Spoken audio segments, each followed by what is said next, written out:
Welcome to the helicopter lounge, said the host at the door. Regardless of how big your problems are, they'll look tiny. Regardless of how tired you are, this place will be like being pumped full of new blood. The devil's in the marketing, thought Parker as he entered the lounge. It was charming, unusually charming. There was velvet everywhere, and exquisite accents along with some kind of mist that hung in the air. The walls were made of raw brick, and there were pictures of jazz and blues singers hung here and there. A handful of couches, a few tables, a bar, and a little stage. That little stage was the heart of the helicopter lounge. It hosted a female singer whose voice was smooth and hypnotising. She sang, grasping the microphone stand as if her life was at stake. The delicate features of her face displayed an expression as if she was in a trance. She moved her hips slowly, in time with the song, as she was singing. Parker wished that she could see her eyes, but they were hidden behind a pair of dark sunglasses. Her hair was wrapped in a sort of turban. Was it curly, or perhaps wavy? Straight? What about the shape and colour of her eyes? Was she Indian, Arabic, black? Everyone wondered about her as they heard her voice, watching every move of her hips. Suddenly, it dawned on him. The singer was a young woman who'd shown up at Longbow's at night and insisted to Lucy that they had to go. Except Mrs. Longbow had claimed that the girl was Lucy, not the girl that he had coffee with. It was all so confusing. One of the men at the bar, a muscular guy with a shaven head and goatee, couldn't take his eyes off the singer. Parker took a seat not far from him, and yet not very close to the singer. He always had a tough time making decisions, and on this night, doing so was even harder. He fantasized that the singer was actually watching him, focusing on him from behind the shades, that she was attracted to him. But Parker knew that was ridiculous. He loosened his tie a bit and ordered a whiskey from the single waiter in the place. It seemed a long while before Parker was sipping it. He never liked alcohol, but that night he was going to give it a try. The thought crossed his mind that if it had been 6 months earlier, all hell would have broken loose when he got home. "Damn you, Parker! Again!" his wife would have yelled. He would have tried to explain. "I'm sorry, sweetie, but you know, times are hard. It's been tough for a lot of people to keep their jobs and..." "Oh God, cut the bullshit, Vince. Take a look around and tell me how many neighbours have been fired from 6 different jobs in a year. Tell me!" He would have remained silent. What would he have said? What explanation could he have given? It was like the entire universe was conspiring against him. Parker started feeling dizzy, perhaps not due to the alcohol either. It was time to forget what was expected of him. Time to let go, at least for a while. Parker tried to stay focused in the singer. That night was young and dark. "Excuse me, sir. You alright?" the waiter kept saying while attempting to wake Parker up. If it wasn't for the reddish tone of his face, it wouldn't be impossible for Parker to have been mistaken for a corpse. "I'm going, man.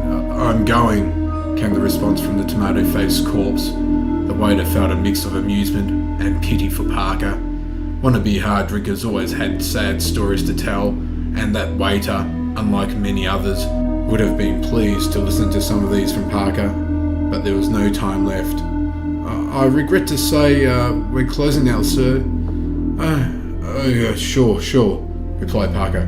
I'm going. "Are you alright, sir?" Yeah, I'm just fine." "Are you sure?" "Yes, just point me to the door." It's that way, sir." The waiter pointed towards the exit, feeling a little guilty. The man was clearly in no condition to walk 4 feet in a straight line. But the waiter remembered his manager's words, "Mind your own business." The waiter repeated this mantra to himself a couple of times, eyes shut, and when he opened them, Parker had vanished. He stumbled over a trash can and fell flat on his face, earning himself a blood nose in the process. He realised he was in the alley, behind the building. Even drunk, he knew that wasn't the way home. Or maybe it was. In his drunkenness, Parker wondered if that wasn't the reason why the place was called the Helicopter Lounge. Among the trash, some rats began to run frantically as a couple of stray cats seized the opportunity for a meal. Parker tried to regain his footing twice, only barely succeeding the third time. His knees were bent and he had to keep his hands on the dirty walls of the alley. Parker somehow managed to keep his pace and make it out of the alley, only to be hit hard by a huge black bag of trash. The impact was so severe that Parker fell all the way back into the alley. He landed on his back, tasting blood. His arms feeling weak, Parker tried to push the bag off him, or at least aside. The bag then began to move. Parker felt his dizziness vanish when he realised that the bag wasn't a bag of trash at all, but a man. His face was a mess of blood, hardly recognisable as a human being, apart from the goatee. Parker froze. The man with the goatee began to cough blood and regain consciousness. As his eyes met Parker's, he began to scream in fear, trying to regain his footing, his hands clawing at the bricks of the alley, nearly ripping his nails away in the process. There was a wind, and then a loud sound of something smashing the garbage cans at the very end of the alley. Parker didn't see what happened, he only felt. A muffled sound came right after that. Parker turned his head and saw the goated man, or at least what was left of him, choking on his own blood. Parker's eyes began to fill with tears as something grabbed his neck, and then his whole body was lifted off the ground. Even in such terror, Parker couldn't forget that delicate face, that turban, the sunglasses. When she moved her lips to whisper into his ear, Parker was already sure it was the singer.